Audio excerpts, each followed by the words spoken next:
Today, experts from across the country came to the Twin Cities to talk about the explosion in problem gambling.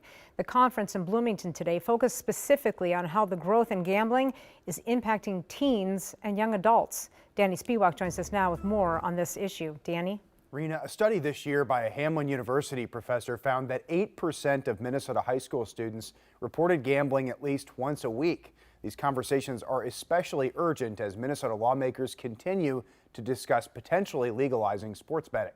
My story is about one that is of darkness, but of glory. 6 years ago, Mahana Kakish attempted suicide while in the thick of a gambling disorder. That gambling disorder almost took my life and everything away from me. After getting into long-term recovery, though, Kakish has turned a corner. If you don't talk about it, people are going to die. Especially now with problem gambling surging after the Supreme Court legalized sports betting nationwide in 2018. Gambling is going through an expansion like we have never seen before. Susan Sheridan Tucker runs the Minnesota Alliance on Problem Gambling, which decided this year to focus its annual conference specifically on the impact of gambling on young adults. That has become readily accessible on the phone, and we're not talking about this issue at all. We have no prevention in middle school or high schools. Even though Minnesota hasn't legalized online sports betting yet, sports is the most popular form of gambling among kids,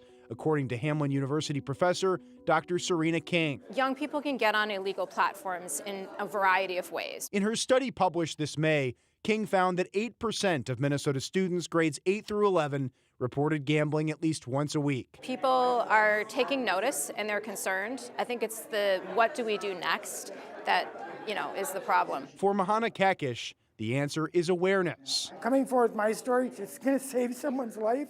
And if I can make a difference in that, it's so worth it because I've seen what it does. Minnesota is just one of 11 states in the country that has not legalized online sports betting yet, and that topic is likely to come before the legislature again next year. The Minnesota Alliance on Problem Gambling is neutral on the issue of legalization, but will push for more consumer protections on any bill that might come forward. Rita. Danny, you mentioned that legislation has gone nowhere in the past. Where do you think it stands now?